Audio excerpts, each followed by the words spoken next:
Yay. I hope they didn't hear that last part of my song. Hi, everybody. Welcome Why back. not? Hi, Welcome Stef. back. Hey, Dean. And we are back with 90s Crime Talk with Stef. And see that face over there? If you don't see it, it's because you're not on YouTube, and you should be. But that face right there that's smiling back Yeah, at you, that's this Neen. one. Oh, am I on the side? So you're above. Uh-huh. So Oh, that's why that's so sometimes funny. that's why I look up, because like my screen, you're Oh, up. that's hilarious. I know. It's weird. Yeah. I wish I could make, I don't know. I don't know. Sorry. I saw something on my camera. I was like, what's that? No, I Oh got my distracted. But gosh. anyways, people are like, what's wrong with her? No, she's adorable is But what it is. Neen, no. how are you? I'm good. I am so excited for this Uh-oh. episode because the first episode left me hanging Oh my in a good God. way. Good. I really wanted it to be a two-parter, and I have a confession. I actually was going to tell you last week, do you want to just skip Fridays with Neen so you No, can do the second never. one? And then I was like, no, because you know what? Oh, It's oh, ready. shut up. You Fridays with got your Neen. tambourine. Fridays with Neen. I would never skip a Fridays with Neen, but that means the world to No. me. Thank you. No, for real, because I was like, oh my gosh, because I was so excited for the second part. So, but I'm Ugh, like, you know what? People can anticipate it and wait and just crave it even more like me. So, I love that. I absolutely love it. And normally, before we dive into gruesomeness, we like to chat and get of course. cozy and get our little hearts warm. But I want to share a story with you that Oh, I'm back downstairs in the office, right? oh, yeah, that's right. Yeah, school, because I forgot. Oh, it's hotter than hell upstairs. And I was like, you know what? I can't. So I came downstairs, and Daisy's down here chilling. So we're here. Aw. Did I ever send you a picture of the big cactus out back that we have? Yes, that grew So like nobody's business. yes. So like it's this big cactus, and I guess it's a death bloom or whatever, one of those things. But like a spike came out, and Hmm. then in a blink of an eye, it grew Jack and the Beanstalk status, although it's going to hit our roof as high as the building. It's humongous. We think it's amazing, right? We're like, Hmm. yay. Okay. Of course, as Back was in, I, because I can't believe how tall that I've is. I've never seen anything like that Because thick and everything. was this cactus that big when you guys first moved in? The cactus itself, yes, but like Okay. that spike, like so I've seen around the neighborhood spikes coming from cacti, Hmm. I guess, Yeah. but they're usually thinner. But like this is huge. I'm waiting for Jack to climb down. Okay. But like, so anyways, we're like, yay. Anyways, I'm gonna backtrack a bit, but in April around Hmm. Easter, Angel's out back. She's really like been like Sally Gardner. Like the Hmm. back is gorgeous. She's put in a lot of work to make it beautiful. And it is. Hmm. And thank you. And then I pop my head out while she's back there, and all of a sudden I see something dart in the corner of my eye down there. And Angel ran, and I'm like, what was that? And she goes, you don't want to know. Long story short, it was a rat. Okay. So hold on to that thought. I refuse to go out there. Like, Cousin screw that. Stuart. And Hmm. yeah, exactly. Well, we named it Pierre. And then Aw. months later, Pierre brought a homie. Okay. His name is Claude. And Ugh. they saunter. They don't care. And apparently, I thought these things came out only at night. No, no, no. It's during the day. And Angel would be out there watering her tomatoes, watering her plants, and she would see, you know, Claude and Pierre hand in hand walking around enjoying the foliage. No. So I'm like, I'm not going out there. But then I have, because then we haven't seen them in months. Okay. So we've been enjoying ourselves. I stay close to the door. The dogs are with us. It's Hmm. been fine. Okay. You know where I'm Mm-mm. going. Oh So we no. bought like a rat trap or something, but I have been like, I'm uncomfortable. Like I don't want their necks to break. Like just I don't like it just doesn't sit well with me. And I'm like, I'm scared. Maybe they'll just pack up and leave. Hmm. Which they're Girl, not. girl, the other morning. So we hadn't seen them. So we thought, yay, they left. Hmm. The other morning, Angel's like, we need to get an exterminator. And I'm like, why? What's going on? She goes, I don't want to freak you out, but there's a family and they're hanging out around that.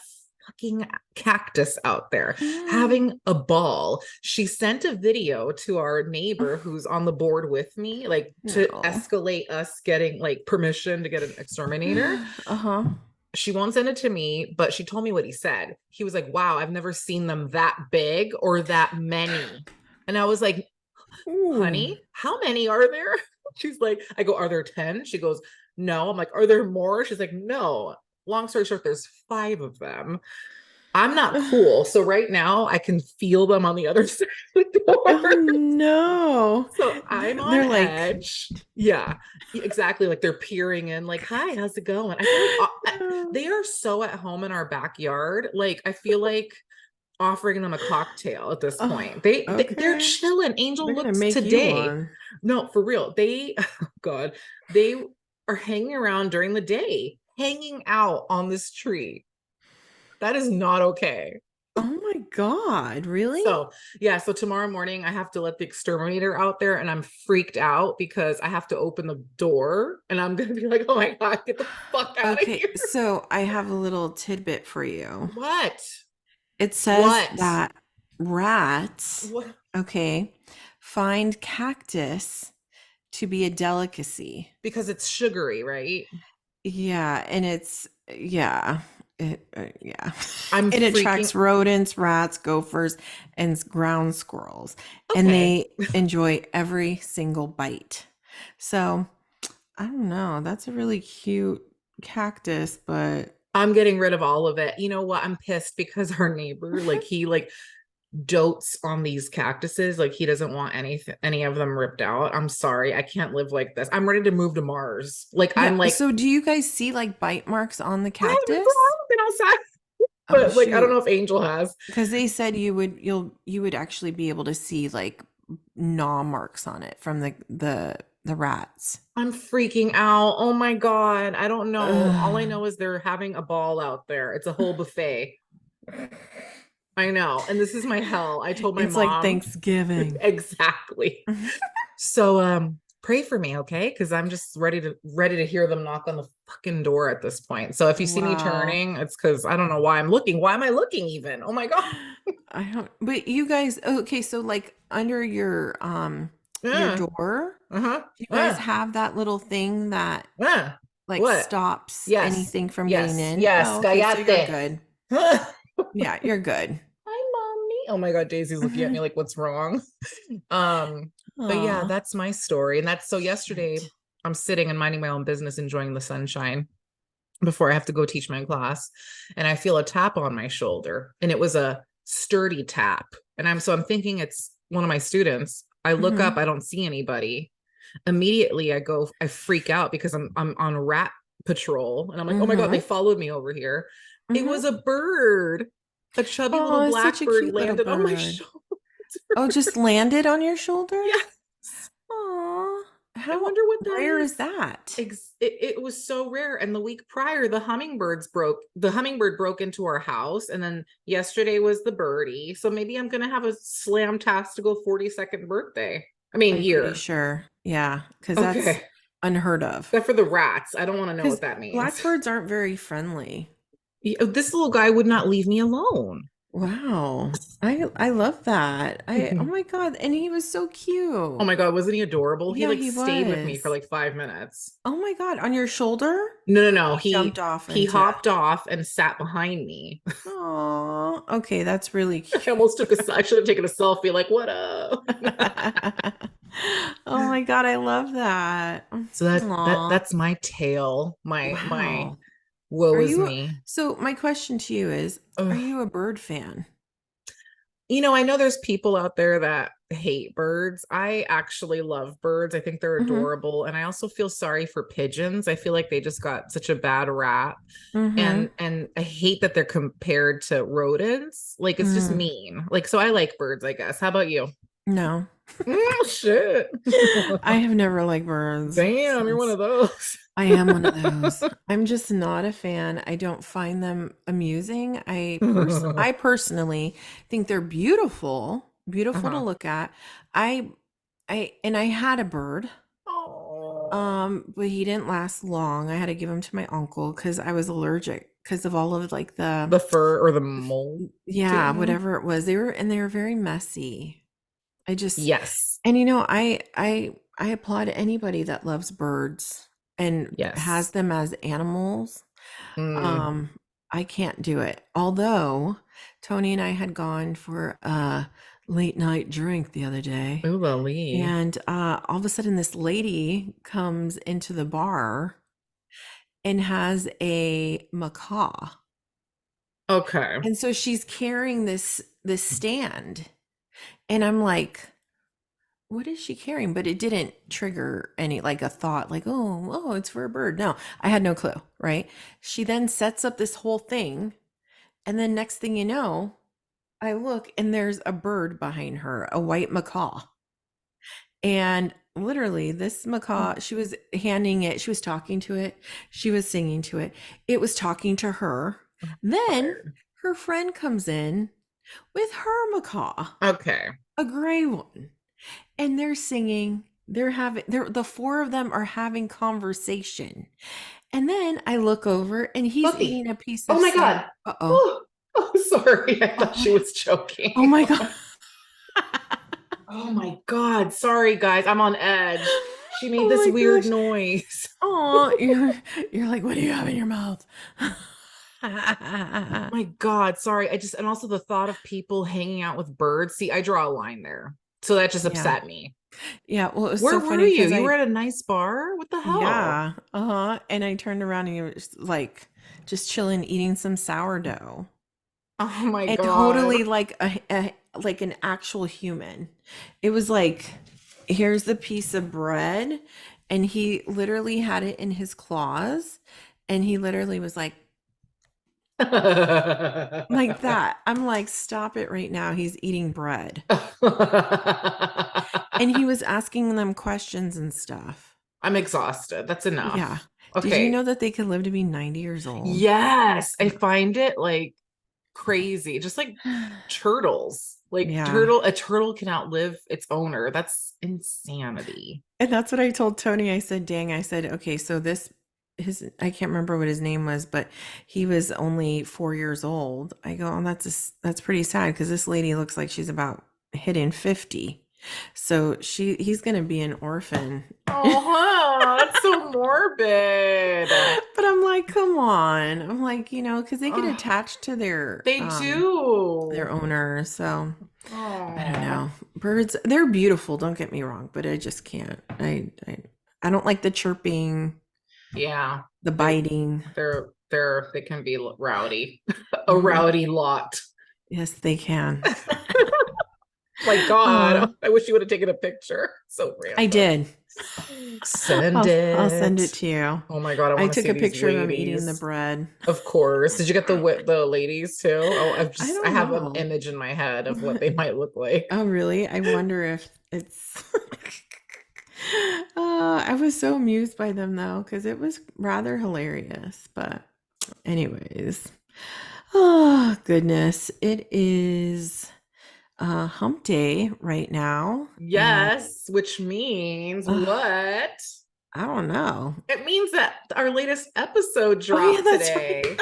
And you said you were laughing your ass off driving. I was laughing my ass off walking today on my lunch break. I I was like, was. oh my God, like hilarious. Mm-hmm. Also, It I already know was. what I'm going to watch like this weekend. I want to watch Mrs. Doubtfire. I want to get cozy Aw. with some Mrs. Doubtfire and Jurassic Yes. Park, I think. Oh, totally. No, for sure.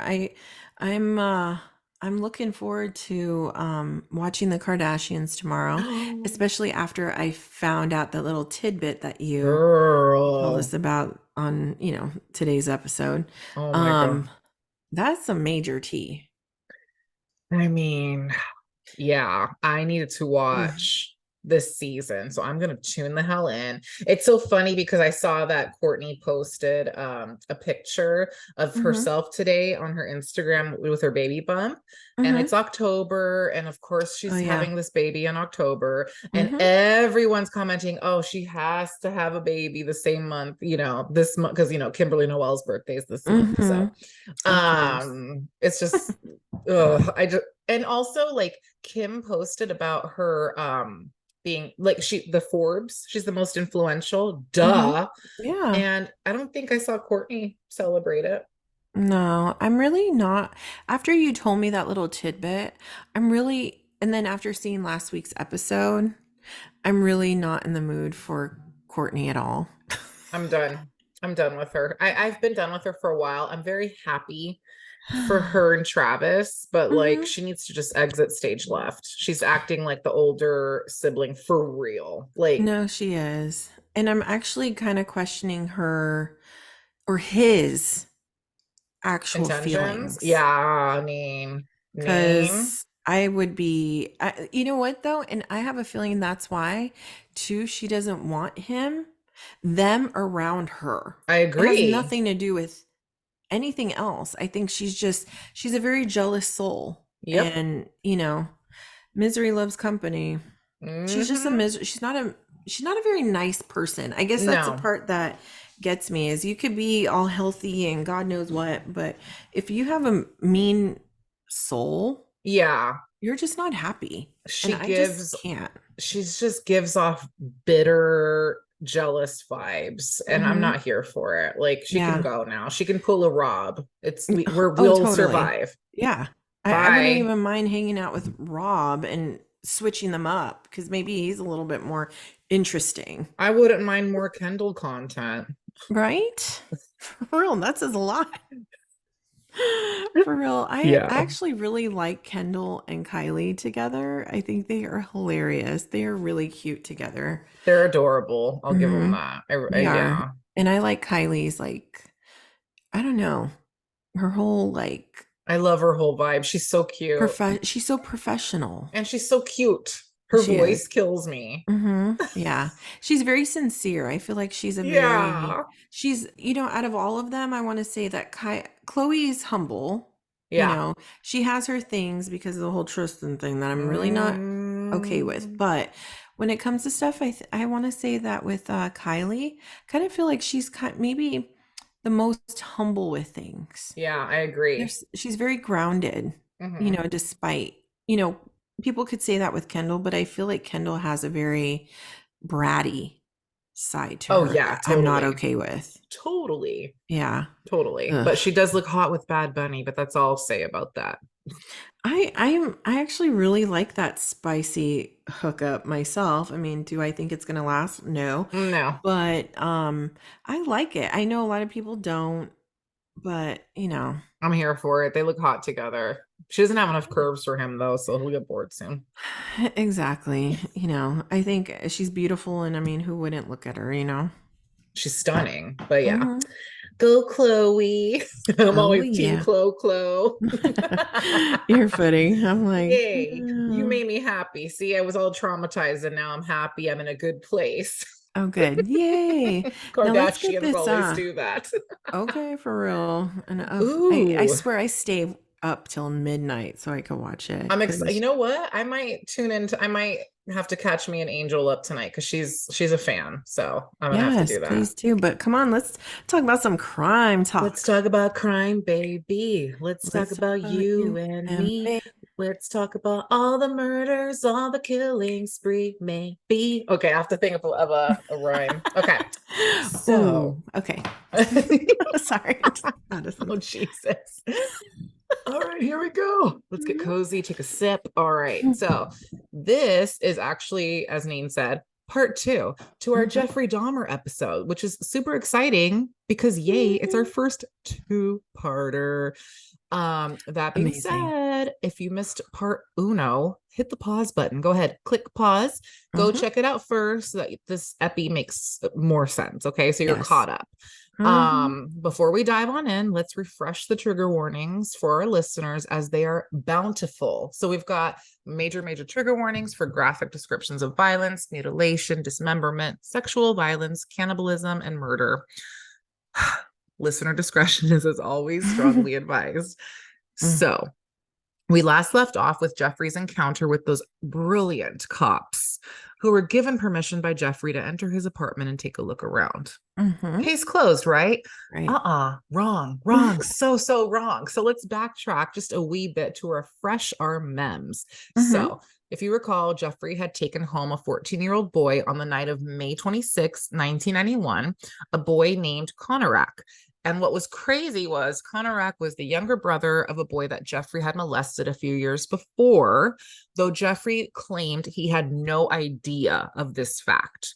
But, anyways, Jeffrey Mm. managed to convince Conorak to go back to his place where he then drugged and assaulted him before drilling a hole into his skull and injecting him with hydrochloric acid. The next morning, Jeffrey left his apartment to buy more drinks, buy more beers, and left the boy behind unattended. When Jeffrey returned to his apartment building, he saw that the boy was awake and sitting outside on a sidewalk, naked, with three women surrounding him. Jeffrey tried to sweet talk these women and say that Conorak was his friend, but the women were not buying it and told Jeffrey that they had called the cops who were on their way. Jeffrey could not do a damn thing but wait. So the cops roll up, and somehow Jeffrey manages to make them believe that the boy was his 19-year-old lover and that they had gotten into an argument due to his alcoholism, meaning his lover's alcoholism. The cops heard the word lover and pretty much checked out of that convo. They were like, we're done here. It's just whatever. And they were just like, oh, okay. The women tried to get them to see that the boy was hurt. He was hurt. He was clearly disheveled, injured. But the cops told the women to just mind their beeswax. Okay. So I know. So the police officers escorted Jeffrey and his victim back to Jeffrey's apartment and decided that they would also go inside to see if there was anything amiss. Once inside, one of the officers noticed a weird smell coming from Jeffrey's room. So he went to take a quick peek, but saw nothing. So they just left. They were like, okay, nothing more to see. Have a nice day. Once the officers pieced on out of there, Jeffrey injected hydrochloric acid into Conorak's brain a second time. The second injection is what sadly killed him. The next day, May 28th, Jeffrey spent the whole day dismembering and disposing of Conorak's body, as well as Tony's body, who was a man that he had killed a few days prior and just had his body chilling on his bedroom floor, which is what the officer smelled, and kept their skulls as little souvenirs. Wow. Okay. So a month later, on June 30th, Jeffrey traveled to Chicago to attend the Gay Pride Parade, and he came upon a 20-year-old aspiring model named Matt Turner at a bus station. Jeffrey charmed the pantalones right off of him and told Matt that he was a photographer and that he should pose for him. Matt unfortunately fell for this and traveled back to Milwaukee with Jeffrey for this so-called photo shoot. Once they arrived, Jeffrey drugged, strangled, and dismembered Matt, placing his head and organs into separate bags, which he then put in the freezer for safekeeping. Ew. It was not noted. I know. Gross. It was not noted anywhere that I could find if Jeffrey performed his little science experiment on him. So I'm going to assume that he skipped this part this time. Okay. So the drill hole. Okay. So just 5 days later, on July 5th, Jeffrey met 23-year-old Puerto Rican Jeremiah Weinberger at a Chicago bar called Carol's Speakeasy and invited him back to his apartment for a weekend rendezvous. Once the men arrived at the apartment, Jeffrey drugged Jeremiah, drilled a hole into his skull, and injected boiling water in his skull. Boiling water. You're like, what? So I guess Jeffrey thought that the boiling water would just incapacitate Jeremiah, not kill him. He didn't really want to kill him yet. He wanted to keep him around. So that's why he was really into this kind of stuff of trying to like make them basically zombie-like, like lucid, and he like a corpse, basically. And I don't know where he got the idea of boiling water, but he decided to do that instead of the hydrochloric acid. Yeah, because that's not really smart. Because boiling water would kill it instantly, I would think, his brain. I never thought of it until like reading it. I was like, what? Who thinks That's that? so weird. But He certainly did. How So torturous. it is. And thankfully the guy was drugged. Yeah. So hopefully he didn't feel this, but the next day he woke up, like the guy, and he seemed to be groggy and indecisive, but he was otherwise okay. At least he appeared to be. He was walking around the apartment. He was just kind of tired, Mm-hmm. but he was alive. They spent the day together, but Jeffrey had to unfortunately go to work that night. So rather than let him go, he Mm-hmm. drugs him and injects boiling water again into his skull, and he goes to work. He's thinking, oh, he's just going to sleep, like a deep sleep, just like last time, right? Okay. So he leaves Jeremiah on his bed, knocked out, and Mm-hmm. he goes about his business. He goes to work. When he comes back, he finds Jeremiah on the floor. He had Dead. died, and his eyes were wide open. Just, Ew. yeah. Yeah. Yes. And Wow. Jeffrey noted that this was like the first time that anyone that he's killed has had his eyes open. Like he was Mm-hmm. really like struck by that. He was like, oh my God. Like it was like he was looking right through him. So Oh, yeah. goodness. So What a what nut. could he do? He dismembered the body and placed the poor guy's torso in one of those big plastic barrel thingies and filled it with acid to let acid do whatever Oh acid my does. God. I could Wow. not find what he did with the rest of the remains or if he kept any other souvenirs besides the Mm. torso. Oh But my goodness. yeah.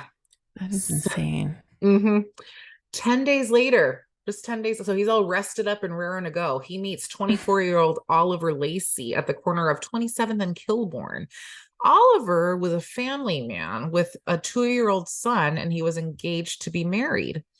Jeffrey used his tried and true pickup line yet again, which worked yet again. This whole like, hey baby, come over, let me take your pictures and I'll give you $50.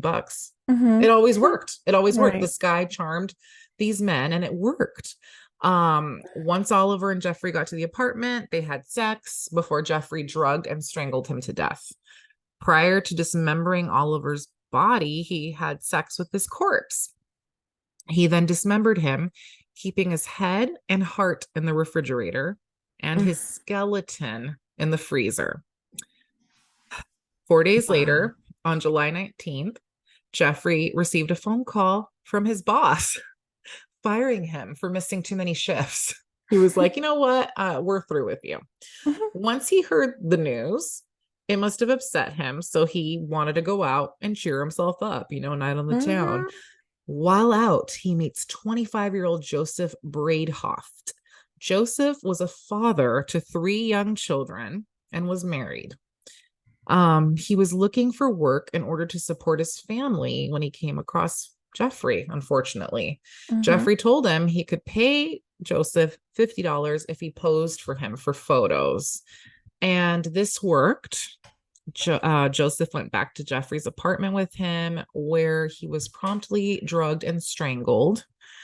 And this time, Jeffrey leaves his body on his bed and covered it with a sheet. On July 21st, Jeffrey finally takes the sheet off to Oh find God. the head covered in maggots. Oh Yeah. no. So Jeffrey Lovely. cleaned the head, decapitated the body first, cleaned the head, and placed the head in the refrigerator. That fridge was getting crowded, let me tell Yeah, I was you. gonna say there was So space. I know. So the next day, just 24 hours later, Jeffrey came across 3 men who were having drinks at Grand Avenue Mall and joined the convo. He just inserted himself. He hit it off with one of the men, a man named Tracy Edwards, and he decided to pull out that tired old line, but added to it. He asked Tracy, hey, want to come back to my place and watch The Exorcist and maybe pose for nude pics for some money? Like, I'm out. Like, For bye. real. Like, no. Call the cops immediately. Oh my God. Wow. Tracy was like, huh? But then, the money sounded good. So he agreed and he Mm-hmm. went with them. Once he was at Jeffrey's, the vibe suddenly changed. Tracy immediately noticed a putrid smell, okay, coming Mm-mm. from, just you walk in, he's punched in the face with it, okay. Mm-hmm. He also notices several boxes of hydrochloric acid on the living room floor, which Jeffrey said was for cleaning his fish tank.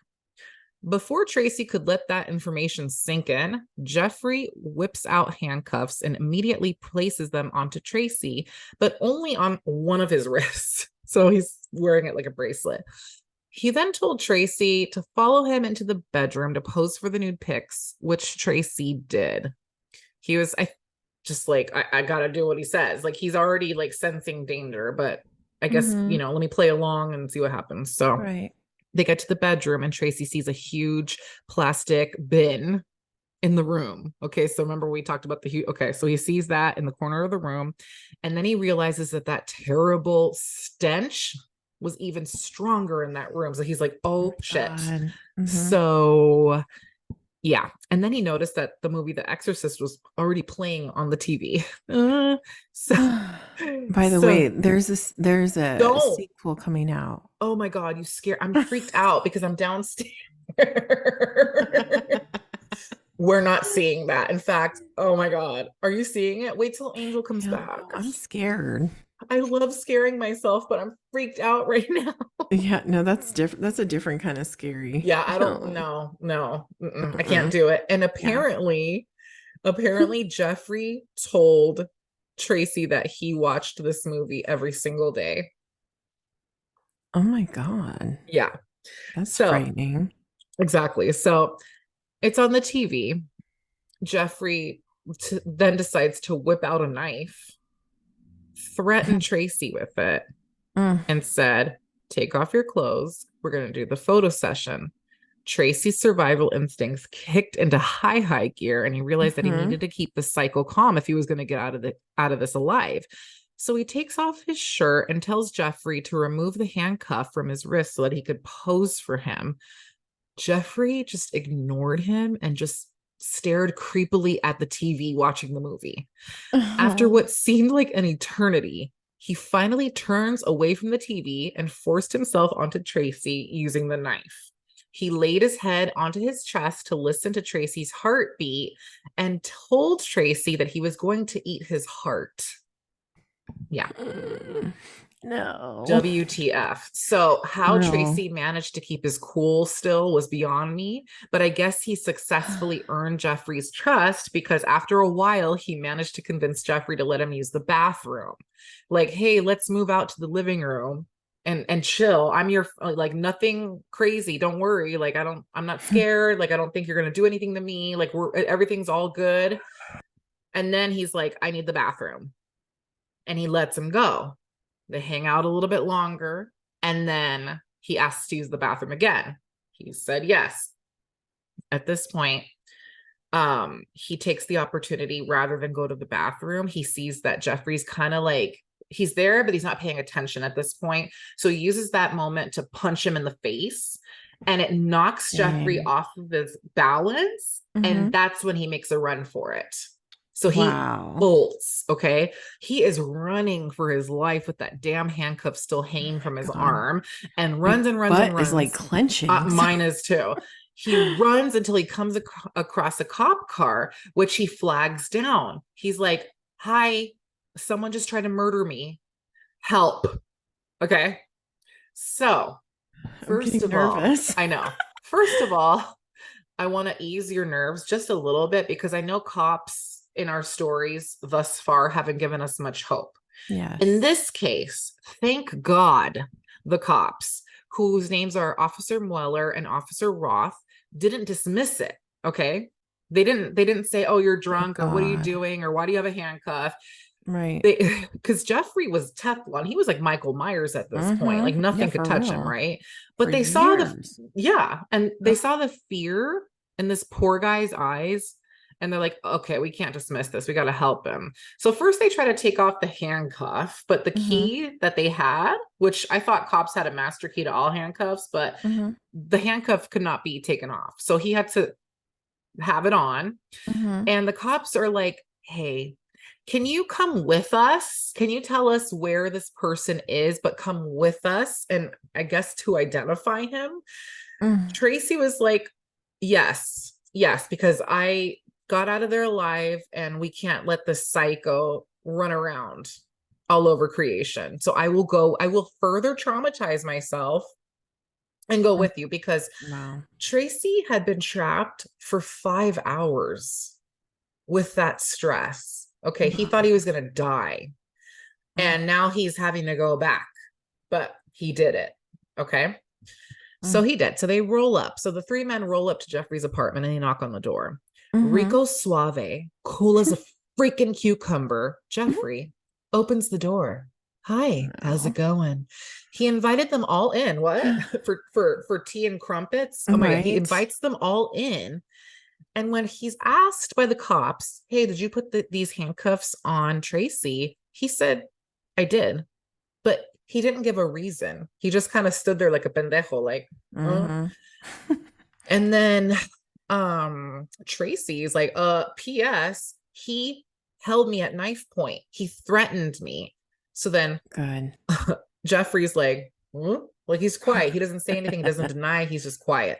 So Mm-hmm. then Officer Mueller looks at the bedroom door and he's like, okay, he assesses the situation. He's like, okay, this is like a lover's thing, maybe a sex game gone wrong. Mm-hmm. But I bet the key to the handcuff is in that room, maybe in his nightstand. I need to go in that room. Mm-hmm. He starts to go to the room. Mm-hmm. And Jeffrey's like, whoa, whoa, whoa, wait, hold on. I'll get it for you. My room's a mess. Like, I'll go inside. Now, had this been Shoot. Tweedledee and Tweedledum from like Mm. that Yeah, time, they would have been like, exactly. okay, buddy, can I crack a couple beers while you do that? No, this time, Exactly. Officer How Roth, considerate. exactly. No, but this time, Officer Roth, whose spidey senses were probably tingling, told Jeffrey, nah, stay put. And Officer Mueller went inside the bedroom. Okay. Good. So this would be the part where you're going to clench your two butt cheeks together if you're not already. Okay. So maybe let loose and clench it up again. Okay, let So, me put it on mute. Okay, I'm good. okay. So Officer Mueller goes inside the room and lo and behold, he finds the knife underneath Jeffrey's bed. Oh my God, Daisy just scared the crap out of me. Oh, Okay. man. So he finds the knife under Jeffrey's bed. Then he Oh. notices that the nightstand drawer was open. So he went to take a peek and Mm. nothing could prepare him for what was in that drawer. Okay. Oh That my glance, God. that innocent glance, was not no more. In that drawer were piles and piles of Polaroid pics of human bodies in different phases of dismemberment. Ooh, sorry. Yes, Oh my exactly. God. The officer quickly realized that the decor in the background of these pictures matched the decor of the very same apartment that they were all at this moment. No. Oh my He gosh. walks out of the room and hands the pictures to his partner. Jeffrey sees all this. He's like, uh-oh, the jig is up. And he tries to bolt, but the two men overpower him and are able to cuff him. And they call for backup, SVU style. So Okay. whilst waiting, so I think Officer Roth is pinning him down. Hmm. He's got him pinned, okay? As he should. And Officer Mueller, for whatever reason, decides to go to the refrigerator. What? Wait for backup. But he goes to the refrigerator, opens it, where he discovers the head of a black male on the shelf next to Oh, his food, looking at him. no. Jeffrey sees this and says, quote, for what I did, I should be dead. Huh. Okay, so let's take a collective breath. Ugh, that was hard. Mm-hmm. So Jeffrey's apartment, of course, went under an extremely thorough investigation, which revealed a total of 4 severed heads in the kitchen. Yeah, and 7 skulls in Jeffrey's bedroom closet. In the refrigerator, the investigators discovered blood drippings, 2 human hearts, and some arm muscle. In the freezer, they were greeted with a torso, a bag of organs, and saw that there was flesh stuck to the ice on the bottom of the freezer. The Ew. investigators also discovered 2 whole skeletons, a pair of hands, 2 preserved penises, and a mummified scalp. Remember that plastic bin or barrel that poor Tracy noticed in the corner of the room? Mm-hmm. The investigators opened it and discovered 3 more torsos inside that were being dissolved by acid. Mm. As for the Polaroids, there were 74 of them found, and they pretty much told the entire story of what went on during the dismemberments. Wow. Yeah, so at this point, during this huge investigation, the cops had Jeffrey in their custody and they had begun their interrogation. And this was no quickie interview either. Jeffrey's interviews with the detectives were numerous and ended up being over 60 hours. Jeffrey had waived his right to an attorney and wanted Mhm. to come clean. He confessed to murdering 17 men, the first being Stephen Hicks in 1978 in Ohio, the rest in Wisconsin from 1987 until he was captured. He Wow. described in full detail how he would lure the men, how he would drug them, assault them, drill holes into their heads, the whole shebang. Mm. Jeffrey admitted to committing acts of necrophilia with the bodies while he dismembered them, and how he would also keep his victims' flesh and organs preserved so that he could eat them. He told the detectives that consuming his victims made him feel like they would always be with him. Mm. Yeah. Wow. He also God. shared the reason why he kept the heads, skeletons, and whatnot. And it was because he was building an altar of some sort. And he had this whole elaborate idea for his altar. Okay, because he had those 2 full skeletons, right? And he was going to Mm-hmm. have a skeleton on one side of this black table that he had in the living room and a skeleton on the other side. And then the skulls would be, in between them and like the other body parts. And he basically said that had the cops taken maybe like a few months more, Mm-hmm. that's what they would have seen when they caught him. Wow. And when the cops were like, okay, so you're building this altar, who was it in honor of? He told the detectives it was just for him. It was a place that he could go to meditate. I need Wow. another breath. So, For real. yeah. Ooh, Anywho, goodness. yeah. On July 25th, 1991, Jeffrey was charged with 4 counts of first-degree murder, but by August 22nd, 1991, he had been charged with an additional 11 murders committed in Wisconsin. In September of that same year, investigators in Ohio found the remains of Stephen Hicks, and so Jeffrey was also charged with his murder.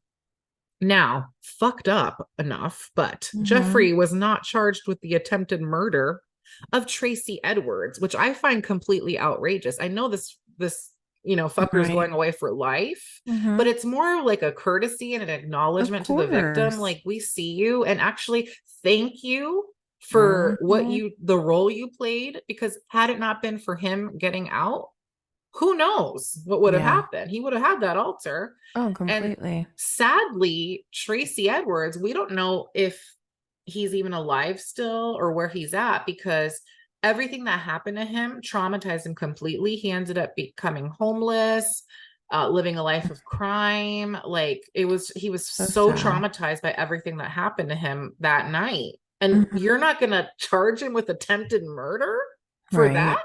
Yeah, for So real. I'm furious. Damn.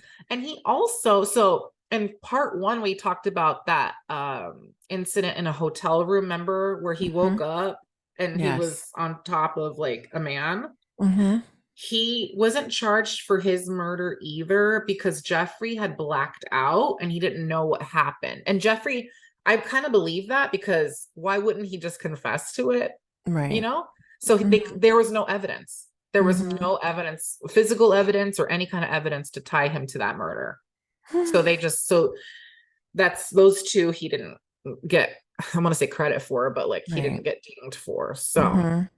yeah, My I'm furious about goodness. that one. But at the preliminary Wow. hearing, which took place on January 13th, 1992, Jeffrey pled guilty to all the charges, but he also pled insanity. Okay. Mhm. So because of that, Mhm. Jeffrey's trial for the 15 counts of first degree murder had to go forward. It began on January 30th, 1992, before Judge Lawrence Graham. So, he pled guilty and he waived his right to trial. He's like, I'm guilty. But because he pled insanity, the attorneys had to determine whether or not he had the mens rea, was he acting, like he knew that this was wrong, or was he Right. suffering from a mental disorder? So the state attorneys claimed that any disorder Jeffrey may have been suffering from did not matter. He still knew what was right and what was wrong. The Mm-hmm. defense side argued that Jeffrey clearly suffered from a mental disease, and was driven by uncontrollable impulses. Hello, Exhibit A, his obsession with necrophilia. That Mm-hmm. if that Yeah, doesn't that scream, alone. yeah. So both sides went back and forth for 2 weeks, making Mm-hmm. compelling arguments. And there were mental health experts who also testified that Jeffrey suffered from mental illness. On February 14th, both sides gave their closing arguments, the prosecution stating that Jeffrey was completely sane and that he had only pled insanity to avoid taking responsibility for what he had done. The Mm. defense closed with, well, you heard all the experts. He is clearly a mentally ill person who committed these atrocities because he couldn't control his urges. Mm-hmm. There was no way he could control it. Right. Personally, for me, I'm kind of split. I definitely believe he suffered from mental illness, but Mm-hmm. the way he was so calculating and methodical, he certainly seemed to have his wits about him. So I'm like, I would hate to be on that jury, Okay, you that's for know? sure. And Dang. yeah, and very shortly thereafter, I mean, this was a quick ass hearing. On February 17th, right before the verdict was read, Jeffrey read a statement to the court and to the victims' families. He seemed very apologetic, but also stated that he felt relieved to know that he did all of these horrible things because, as his doctors proved, he was mentally ill. He ended his statement by saying he was prepared for any sentence that would be given to him, and he did not ask for any considerations or leniency. Whatever they decided, he was fine with. And of course, thankfully, Jeffrey was sentenced to life in prison. The Mm-hmm. death penalty was not an option because Wisconsin had abolished the capital punishment of the death penalty in the 1800s, and that Mm-hmm. just wasn't an option. So Wow. before Jeffrey was taken to Columbia Correctional Institution to begin a sentence, his dad, Lionel, and stepmom, Shari, asked Mm-hmm. for 10 minutes. Like, can we have 10 minutes with Jeffrey to say goodbye? So they granted that, and they just hugged one another for those 10 minutes before Jeffrey was taken away. Wow. Yeah. And 3 months later, Jeffrey was extradited to Ohio to stand trial for the murder of Stephen Hicks. And he pled guilty again, and he was sentenced to another life sentence. So this guy was never going to get out. Who's going to live like 1,000 years, right? Yeah, exactly. And during his first year in prison, actually, he was placed in solitary confinement for his safety. He was known worldwide. And whilst in solitary, he received a ton of letters from, I don't know, fans, and Mm-hmm. received money from these people, which he Mm-mm. spent on magazines, some cigs, and so on. And a Dang. year after solitary, because imagine you're alone 24 hours a day for 365 days, that can really get to someone, right? Mm-hmm. He asked to be placed into the Gen Pop, Mm-hmm. where he was with other inmates, and he worked 2-hour shifts a day cleaning the toilets. So he had like a job and all that stuff. And he actually became a born again Christian. He, after his confessions and everything, prior to him even being sentenced, he asked one of the detectives for a Bible, which Mm-hmm. they gave him. Mm-hmm. And then he started to read it cover to cover. And while in jail, he started attending services and was even baptized Hmm. while in jail, in the prison Wow. whirlpool. Who knew that there was a whirlpool in prison? But there was. And on January 3rd, 1994, he was attacked by a fellow inmate while sitting in the prison chapel. This inmate attempted to slash Jeffrey's throat with a razor that he had put inside a toothbrush, like the bristles. The slash was not fatal, and Jeffrey was kind of like whatever about the whole incident. He was ready to die and had told his family members during their phone calls, because they all kept in touch, that he would accept anything that happened to him while in prison as his karma. Hmm. Yeah, so Wow. and a couple months after that, on November 28th, 1994, Jeffrey went to the prison gym to complete his work assignment for the day, and he went with two other inmates, Jesse Anderson and Christopher Scarver. The three men were left unsupervised. Sometime after 8 a.m., Jeffrey was discovered on the floor of the bathroom, barely alive and suffering from severe trauma to his head. He was Mm. rushed to the hospital but died an hour later. Jesse Anderson had also been found beaten and died 2 days after the incident from the injuries sustained. Wow. Christopher confessed to attacking Jeffrey with a metal bar. Where the hell he got it, I don't know. I don't know how he smuggled it in, but Yeah, he for had it. real. Attacked him and then attacked Jesse, claiming that God made him do it. Mm. According to Christopher, Jeffrey did not make a sound while he was being attacked. He was completely quiet. He didn't fight back. Wow. Jeffrey's mom, Joyce, who was still alive at this point, was beside herself. She was pissed. She was like, in interviews, "Are you all happy now? You know, Mm-hmm. he was beaten to death. He was bludgeoned to death. You got what you want." And truthfully, the feelings of Jeffrey's murder were split. Some peeps were celebrating in the streets while others were sad. And some of his victims' families were pissed because Mm-hmm. now he would not have to live day in and day out with what he had done. Mm-hmm. He had the easy way out, so to speak. Mm-hmm. And Christopher Scarver, who was already serving life in prison for a murder he committed in 1990, he was like, what the fuck do I have to lose? You know, he Mm-hmm. was sentenced to 2 additional life terms for the murders of Jeffrey and Jesse. And so there you go with that. Dang. And Jeffrey must have listened to Fridays with Neen, because he had drawn up a will prior to his death and had requested that his body be So cremated. funny. Uh-huh. He requested his body be cremated, and he said that he specifically said, "I do not want a funeral." He was Mm. cremated in September of 95, and his ashes were split between his parents. Medical researchers were like, hold on, wait a minute, I want the brain. We want to study the brain. Mm-hmm. And his Ooh. parents were like, okay, keep the brain, right? But don't do anything till we figure it out. So Mm-hmm. one was like, no, we need to preserve his brain. The other was like, no, let them study it. I guess it took too long. They couldn't make a decision. So his brain ended up being cremated in December of 1995. And Mm. we're almost done, but just a Man. few notes. So the apartment building where Jeffrey lived and killed 12 of his victims was demolished. Like shortly after the murders. They were Mm-hmm. like, bye. Like no one Right, can for rent that real. shit out. And his estate was later awarded to families of 11 of his victims who had sued for damages. Now, Lionel Dahmer is still alive and kicking. He's 86, retired, and lived with his second wife, Sherry, until her death this year, 2023. Wow. Both Lionel and Sherry refused to change their names, their last name, and they always stood by their son. In 1994, Lionel published a book called A Father's Story and donated a portion of the proceedings from the book to the victims' families. Joyce, who was Jeffrey's mom, died of cancer on November 27th, 2000. And prior to her death, she had attempted suicide again.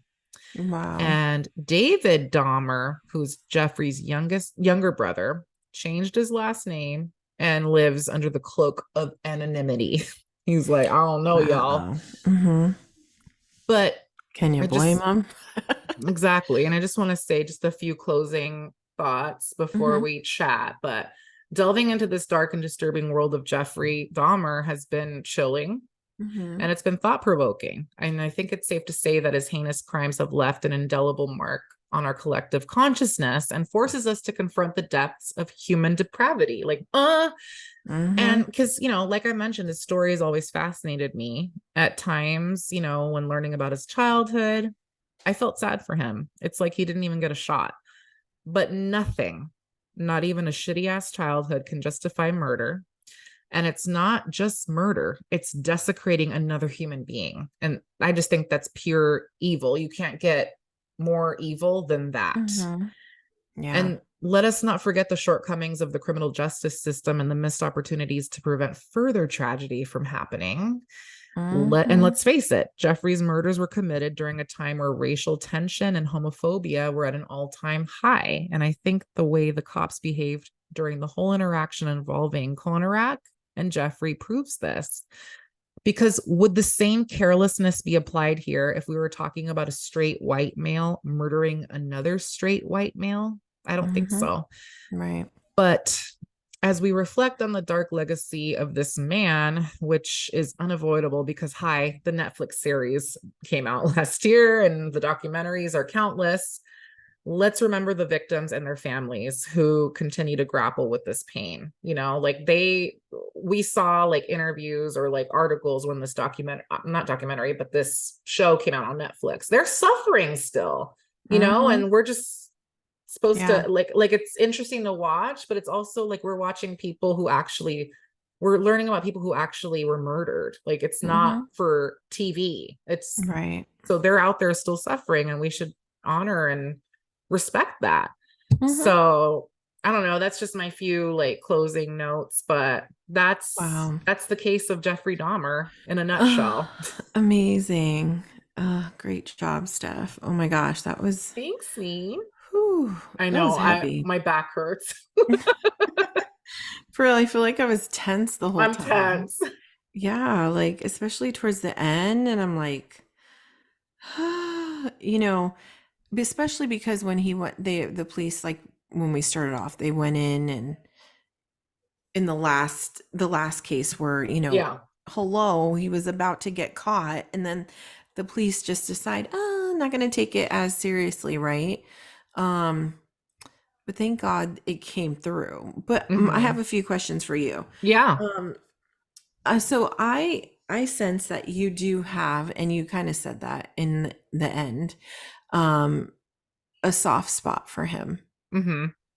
Um, why is that? I don't know. I can't explain. Because I even sensed that before you even when you announced it. Yeah. Um, yeah. I think about the little boy and I think about how he just was like I just feel like he didn't really get a shot. Like maybe had he been nurtured, maybe had he had a present mother, Mm-hmm. you know, I feel like his father was kind of there, but like Right. no one knew he was on his own right before he graduated high school. Like he was like it's like he was an Yeah, that's afterthought. pretty He crazy. it seemed like when he would go and do these horrible things, he was looking to be with somebody, like he didn't want them to leave. And Mm-hmm. they portray that in Netflix and the Netflix series. Don't leave. Like it's like he wanted to like keep them with him, which is why I think he stored their bodies and ate Mm-hmm. them. I don't condone or like all that. Like I struggle with like feeling bad for him because he is evil, but Mm-hmm. like I've seen interviews of him in jail. Mm-hmm. He's soft spoken. Like it's hard to believe that somebody like that could do all this, you know what I mean? Like it's Just just kidding. oh my god. Hi, get on YouTube, people, because she just freaked me out. But it's just like I don't know, there's just and then like the fact that when he was beaten to death he didn't say anything because he knew, so Yeah. he knew he was evil. Mm-hmm. I can't Yeah. explain it though, but that's me trying to, I guess. I don't know. What are your thoughts? Um, you know, I do think um that every person can be redeemed, I guess you could say. I feel Hmm. like no matter how evil you are, if you are Christian or, believe in God, like Hmm. the Bible says that, until the last minute, like of your days, right? The last moments of your breath, like Hmm. he God will accept you into his kingdom if you give your life to him, right? Hmm. And you Yes. apologize and you basically just ask for forgiveness for everything you've done. Yes. So I don't know. Like, I too, in a way, think that, yes, I think that maybe obviously he was lacking something. Um, but then there's that part of me where I'm like, gosh, these weren't just normal, like crazy crimes. These were like extreme, like insane, demonic crimes. Like Oh, the, unimaginable. Like, who thinks that no. out? And That's that's what the I struggle thing. with. Hmm. Yeah. And I do think that when you hear these cases like this, you do have to look at the parents and their upbringing. And I think that his father had a huge, because his father, correct me if I'm wrong, when he was younger, his father kind of, what did his father did stuff He to was him, like in right? Or, science and he was out, yeah. he wasn't around a lot. And yeah, he's the one that taught him how to use alcohol, or was it acid to Yeah, like he was excited, like, exactly. oh, my son's taking after me. Mm. Mhm. Exactly. And the thing is like, it just shows, I think, too, how tone deaf parents can be. Hmm. And the fact that, I'm gonna read you something real quick. Not right now, but before we end, just Yeah. and it kind of reminds me for some reason of him because I feel like you said when he was young, I just feel like he was asking for attention and that's all he ever wanted and he didn't get it from any of his parents. And the fact that he was forgotten, Oh, see, like, that's the heartbreaking part. And I think yeah. that all these things that he was doing was just him asking and crying out for attention. And it became an addiction. Oh, okay, they can't catch me. I'm going to keep going. I'm going to keep pushing the envelope, right? And I think inside he knew he was going to get caught. And I think when it happened, it was just like, okay, well, it is what it is. I knew this would happen, so I'm going to take full accountability for it. Yes. And, so be it. And I do think, yeah, I have a feeling that when he was in solitary confinement for that whole, what was it, a year Yeah. Sounds almost? like, yeah. A long Yes. time, that it straight up did something to him. And I think that allows you have to live with your own demons. After a couple days, I mean, there's studies that have been shown that after being just alone by yourself for not too long, really starts to play like games with you, Hmm. tricks in your head. You start imagining things, all Start this talking stuff. to, yeah, and that explains like talking to like the bodies. Like in the part Yes. one, he was talking to like the head while he was of one of his victims while he was Mm-hmm. dismembering the rest of his body. Like, yeah. Mm-hmm. Yeah. Oh, I mean, I just think, yeah, he was sick and twisted, but I do unfortunately think that and in his case, like, it's great that he gave his life over and all that stuff. It's hard to believe that at the same yeah. time, even though it's very possible, and he's the only one that knows that. Um, but it's hard to think that someone that did such bad stuff would just be like, oh, I see the wrong I've done and I'm going to ask for forgiveness. Totally. And it's just really Totally. I hard. feel like But everyone becomes born again in jail. But yes, like, because who what are we else to are you going to do? judge like that? Like, yeah, Exactly. exactly. Hmm. It's No, just, you're right. it's hard. It's just hard to imagine because he was so evil. Yeah. And I do see though, like you said, he was very soft spoken, very kind of like, I don't know, kind of like, and I guess maybe that was the thing is that, and I guess that's why he got along or away with these things for a long time is because of his demeanor, you know? Right. And that seems to be the case for a lot of these cases. Right. Like that line mean, I don't think he ever was denied. No No, one ever seemed to tell him, nah, keep your $50. I'm not going right. anywhere with you. Exactly. So he had a way with words. He was probably very believable and manipulative and just like, you know, so nice, like, oh, he would never do anything like that. Exactly. And then it's just, I think the part that got me too was just the stuff he did while people were still alive and the brain stuff and the Yeah. hot water and the acid. It Yes. just Who that's the thinks kind of of stuff. that? Yeah. And Right. Which is I'm why I'm like, were you split. possessed? exactly. And that's why I feel like, why do I feel some sort of like sadness for him? Like, look at all the Hmm. depraved things he did. Yeah. This is the one though. This is the one case where I'm just like maybe Hmm. 0.3% of me is like, I feel sorry for him. Yeah. I mean, and and then you think of the other side of it and like, okay, well, he could have denied it and he could have just, or been like, no, he could have gone with that plea of insanity and Yes. really ran with it. Right. But he didn't. And I'm glad that they noticed, oh no, he was in his right senses. He knew what he was doing. Because a lot of times they try to convince everybody, oh no, he didn't, the intent or this or that, or, and they didn't buy that. They knew, they were like, no, he knew what he was doing when he did these things. So he was in Mm-hmm. the right frame of mind. So if he was insane or had an issue, that's one thing, but he definitely knew he had tactics and he knew how to go about it. Very calculated, you know? Yes. I do think, yeah, he was crazy, obviously, but not like some people where it's just like, oh, I didn't know what I was doing when I did this, Right. you know? I Very in mean, control, I think. like he didn't have multiple personalities where he was I just don't like, think oh, so. oh, well, Joe did it, No, no, no. that He kind of thing. was the way he planned, he was very methodical. Like he had like Hmm. his whole thing down. His whole Hmm. it was down to a T. Like Oh, yeah, he never really exactly. deviated except for sometimes he didn't do the injection. That was really Yeah. yeah.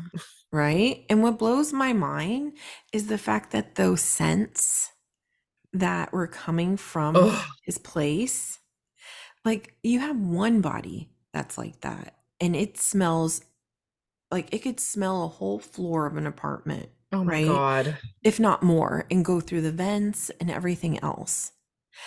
He had multiple. I just don't understand how it never came out quicker, or that someone didn't make someone saying there's something really rotten coming out of these vents or whatever. Like, I just don't understand because that's not a smell that is normal. Oh, I I'm just, just trying to I don't want to know. I don't know because it freaks me out. unless the chemical reaction of like with the acid and stuff that he Like kind of had. dilutes it. Maybe, I don't know. And maybe that's something that he studied to try and, you know, make to where it wasn't as obvious But because, yeah, yeah, no, but like that doesn't explain like the other body parts though, like that he had chilling everywhere. yeah. I mean, he had it Okay. wrapped up, but there's only so much you could like wrap up, like it can seep out. And then also, what about the bodies that he would leave just chilling before he even tended to Hmm. them? You know, that does Yeah. how long does it take before a body starts to decompose? Mm. Because there's a lot of things. Because even like your gases in your stomach Huh? tend to, I don't You know how release many. it. Yeah. I mean, there's so many things, and maybe that's why he, did what do you call it? What do you call that? Like chopped them up and Oh, beheaded them, dismemberment and and then acid, exactly, yeah, and all that. because Yeah. maybe that was his way of going around like having to deal with like other things. But you got to think of like all the bodily fluid and everything that was in these bodies. I Yeah. mean, How do you I'm drain? Like, oh my God, that's a whole other episode because that's freaks me out. I mean, because no, but that's true because naturally we have all these fluids inside. Yeah. Where did it go? Where did he drain it? Right? Ew. I need a bath. I need a shower, For not a for bath. Because real. Like when he had the bodies in the big bin, or that, yeah. mm, like, it was just full of acid? Is Yeah. that, wow, I don't know. He was interesting, that's for sure. He was I don't know. I really don't know. I have a question for you though. Hmm. The photos that they found, did were those ever released to the public? I don't think so. I because they were like bodies and unless I mean there's everything on the internet. I've never looked, but Mm, I've never seen anywhere written that it was released as Mm-hmm. for you and I to Google. Mm-hmm. Oh my God. I would Wow. be so traumatized if I saw that.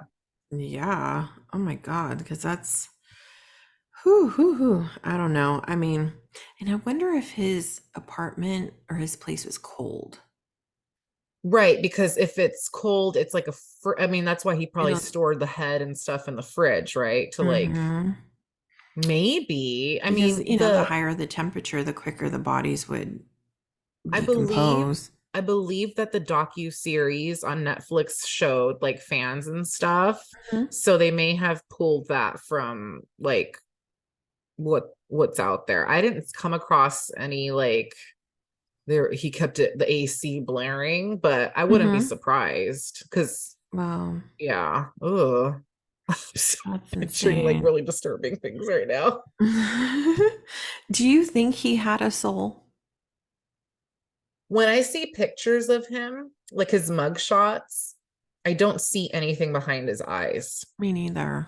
Not at all. It's And empty. the fact that he didn't, I go back to the fact that he didn't make a single sound while he was being killed. Mhm. Yeah, that's disturbing. So I want to say, yeah, I don't believe that he did.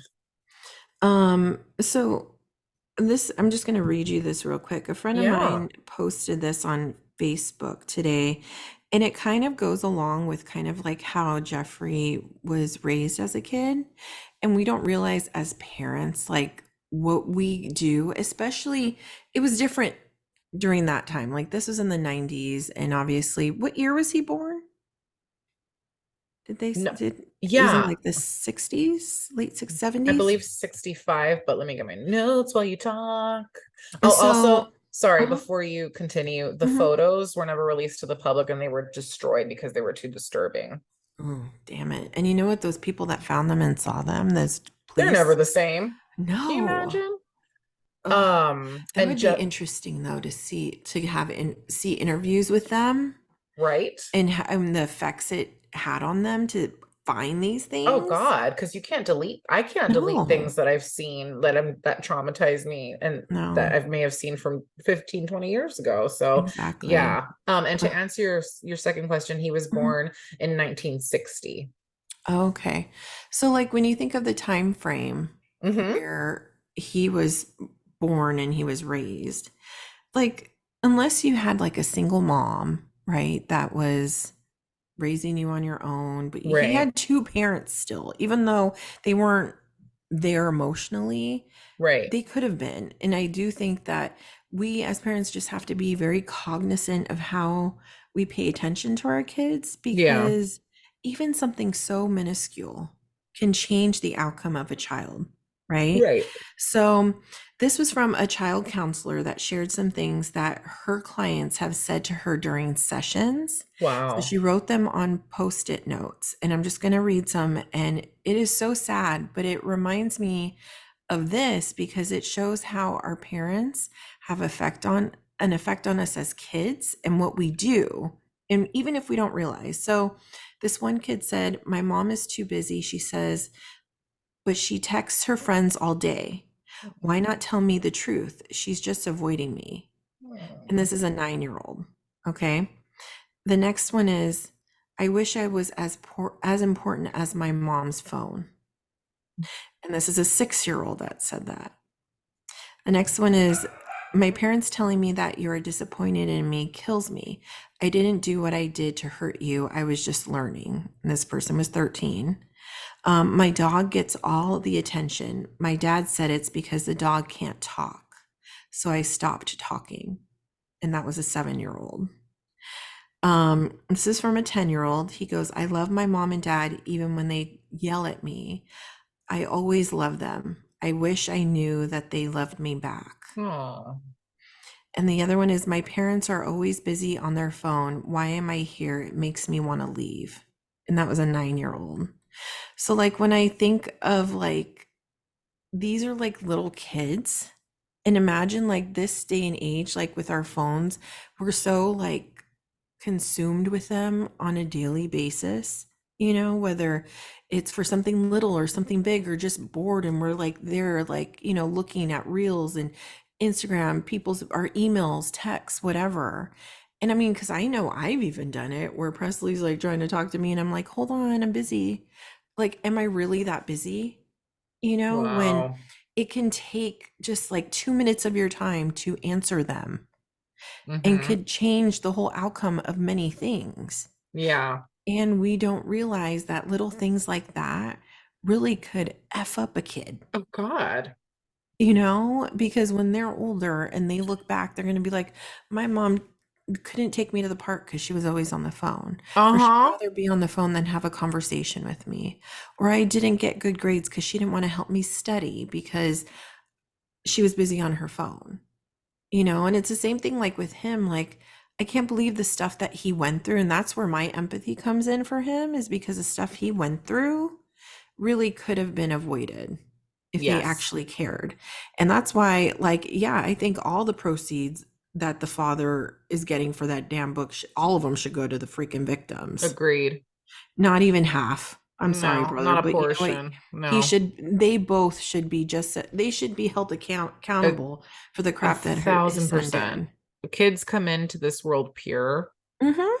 and Yeah, parents are the ones that, either they fuck them up do. or Because, you make think them. about it and it's just like divorces, okay, Yeah. marital problems that parents have. Like, I feel like a lot of times parents tend to just put their kids' needs to the side, and all they think sometimes is about themselves. And Hmm. unfortunately, your kids will thank you later Yeah. if you help them through like these types of storms and realize that, okay, you know what? Maybe it's not going okay between us two, but let's put all our attention and focus on them. And I Yes. applaud parents that could do that, because there's not many that do. Lately, it seems like this world is like so saturated with so many other things, and a lot of people are so self-consumed.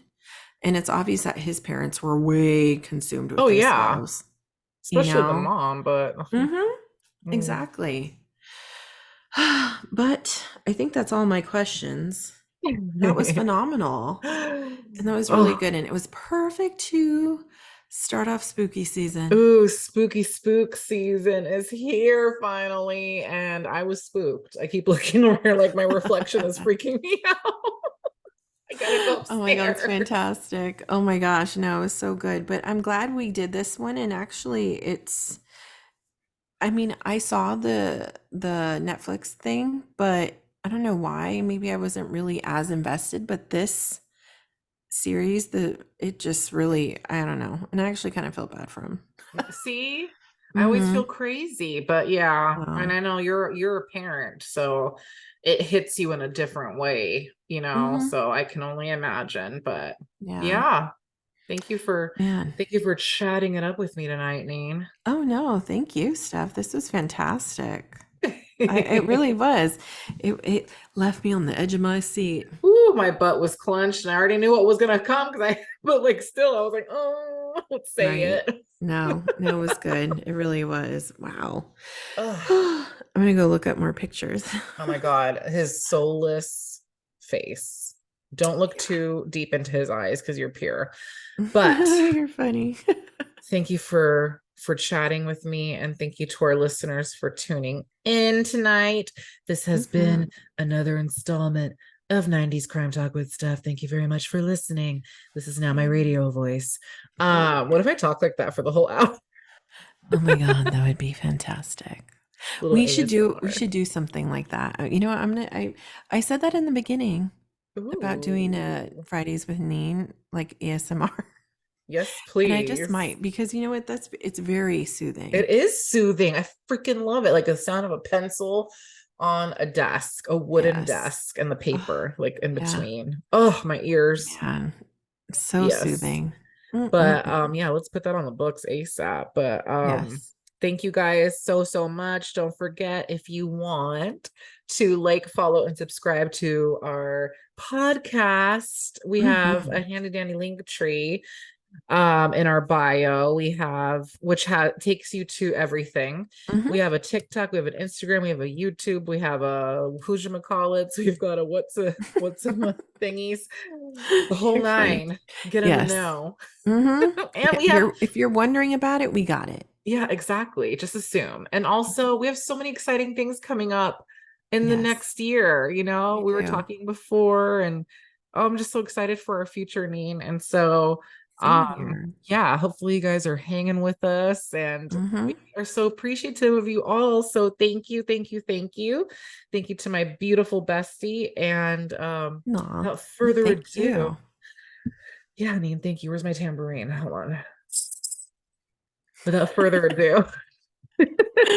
Oh man, I need like the bongos or Oh something. my God, that would be epic. And I'll get a banjo and my harmonica in my mouth with one of those Oh harness yeah, thingies yes, and do the exactly. banjo. Stop it. And then I like come out with like the spoons, Oh like, my God. I love it. See, so tune in next time, guys. Okay. or a We're gonna have flute. yes. Oh, I We're gonna love the have flute. props. Are you guys Mhm. excited? Because I am. Yes. But Yeah, stay tuned for like a sound bar for sure. We're gonna have to have that because we need some sound effects up in here. I love it. I love it. Hmm. But yeah, so catch you guys on the flip side. Oh yeah, peace out, buddies. So Ooh. cute.